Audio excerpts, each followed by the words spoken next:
इन 70-75 सालों में अपने तरीके से चलाते रहे।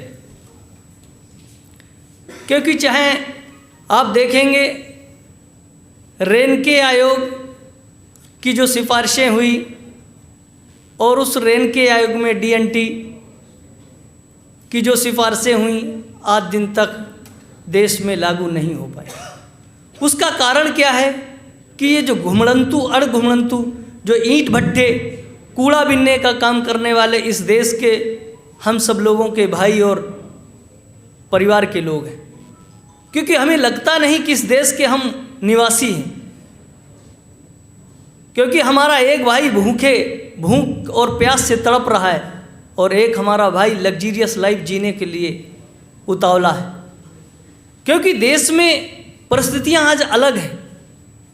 आज उत्तर प्रदेश में नहीं, पूरे देश में आप देख लीजिए, जो सरकार के खिलाफ बोलेगा उसको जेल में डाल दिया जाएगा। और मैं आपसे बताना चाह रहा हूं कि जंतर मंतर का जो आंदोलन है, क्या आप जेल जाने के लिए तैयार हैं? क्या आप सभी लोग जेल जाने के लिए तैयार हैं? क्योंकि इस देश में जिस तरह से परिस्थितियां खड़ी की जा रही हैं, कोई भी व्यक्ति सरकार के खिलाफ खड़ा होने के लिए तैयार नहीं है।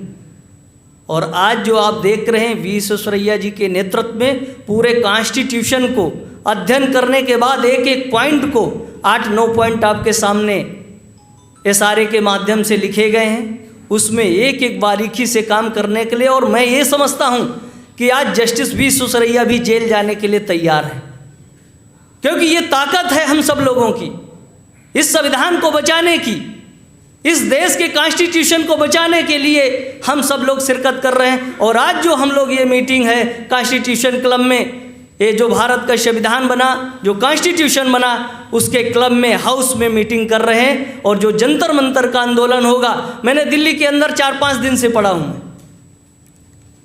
जहाँ जहाँ हम सब लोगों की कम्युनिटी रहती, मैं अपनी कम्युनिटी के बारे में बताता हूँ, क्योंकि वो गाय और भैंस का काम करते हैं और यहाँ छोटे छोटे ऐसी गलियाँ हैं कि वहाँ से निकलने का भी कोई रास्ता नहीं। इन कम्युनिटी के डेवलपमेंट के लिए कौन काम करेगा? हम सेफर्ड समुदाय से आते हैं।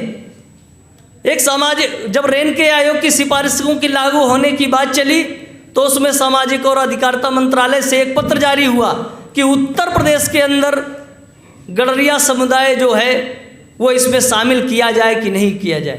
परंतु मैं आपको बता देना चाहता हूँ कि उस समय बहुजन समाज BSP की सरकार थी और उत्तर प्रदेश से सेफर्ड कम्युनिटी को उसको रेनके आयोग से बाहर किया गया। हमारे लोग भेड़ बकरी का पालने का काम करते हैं। तो इस तरह की जो हमारी सरकारें बनी, और वर्तमान में जो मैं वर्गीकरण का मामला लड़ रहा हूँ उत्तर प्रदेश में, चाहे वो बहन जी की सरकार रही हो, चाहे माननीय अखिलेश जी की सरकार रही हो, वर्गीकरण के संबंध में एक भी शब्द बोलने के लिए कोई भी सरकार तैयार नहीं है।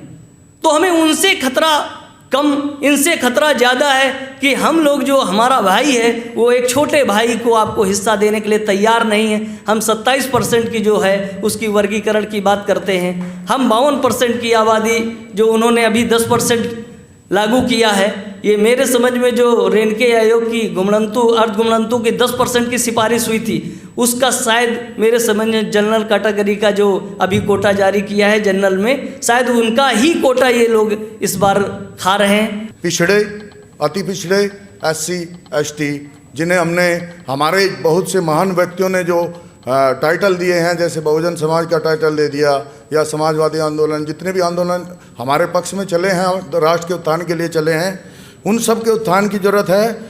और ये इस सब टाइटल के लिए मैं उस बुद्धिजीवी वर्ग को धन्यवाद देना चाहता हूँ जिन्होंने इसे केंद्रीयकृत करके उस पोजीशन में ला दिया है जिसका अवांछित विरोध मन में दुर्भावना रखकर, शब्दों के जाल में फंसाकर करने वाले लोग शायद नहीं कर पाएंगे। अब मैं मूल बात ये कहना चाहता हूँ कि जिस विचारधारा के अगेंस्ट हम लोग लड़ रहे हैं वो सोच राष्ट्रवादी नहीं है। उसने राष्ट्रवाद का खोल पहन रखा है और वो इस देश की सबसे बड़ी दुश्मन सोच है। वो सोच इस देश की बहुसंख्यक आबादी की विरोधी है, और जो बहुसंख्यक आबादी की विरोधी सोच हो वो राष्ट्रवादी नहीं होती, वो राष्ट्रद्रोही सोच होती है। और उसे राष्ट्रद्रोही कहने में मुझे कोई गुरेज नहीं है। अब मैं ये कहना चाहता हूँ कि ओबीसी का जो जातियों की जनगणना होनी है, इस जनगणना को ना करने के पीछे जो मंशा है हम सब जानते हैं, लेकिन हर हाल में ये गणना हो और हम इसे कैसे अचीव करें, इस पे हमें चर्चा को फोकस करने की अधिक आवश्यकता है।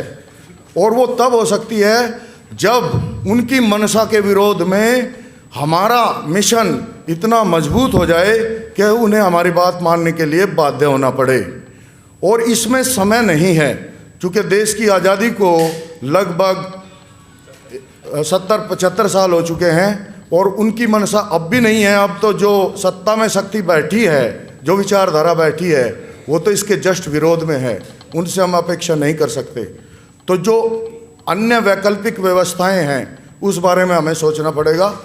कहने को तो हम बहुसंख्यक हैं, लेकिन संगठन के मामले में हम अल्पसंख्यक हैं। और जो कहने को अल्पसंख्यक हैं वो कोऑर्डिनेशन के मामले में, वो विपक्षी दलों में बैठकर भी आपस में कोऑर्डिनेशन के मामले में बहुसंख्यक हैं।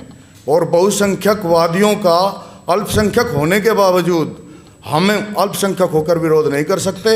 हमारे दो लोगों के विचारों में भी उतना कोऑर्डिनेशन नहीं होता जितना उनके 100, हजारों और करोड़ों में होता है। इसलिए उस कोऑर्डिनेशन की आवश्यकता है। और मैं इस मिशनरी को चलाने वाले लोगों की सोच को नमन करता हूं कि उन्होंने उस दिशा में कदम बढ़ा दिया है। और अब सर मैं बस आधा मिनट और लूँगा, चूँकि और भी वक्ता होंगे।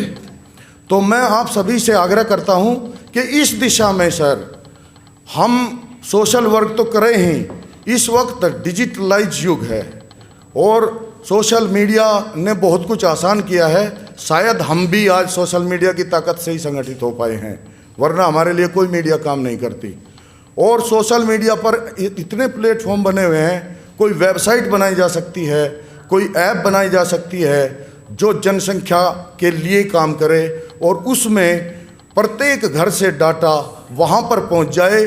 जैसे ये जो चैनल बने हुए हैं इन पे ट्रेंड करने लगता है किसी पे फेसबुक पे या फिर ट्विटर पे कोई विषय, और वो सरकार के संज्ञान में चला जाता है। हमारे लिए कोई ट्रेंड करने वाला नहीं है। जितना हम कर सकते हैं उतना सोशल मीडिया पे करें और इसके लिए कोई ऐप या वेबसाइट बनाकर पूरे देश का डाटा उस पर जाति वाइज उस पर डालना शुरू करें और उसको सरकार के संज्ञान में जब भी उचित लगे उसे वहाँ पहुँचा दे। वो शायद हमारी गणना नहीं करेंगे, लेकिन हम संगठन वाइज जितने भी अलायंस हो रखे हैं हमें अपने काम पे लग जाना चाहिए, ऐसा मेरा मानना है।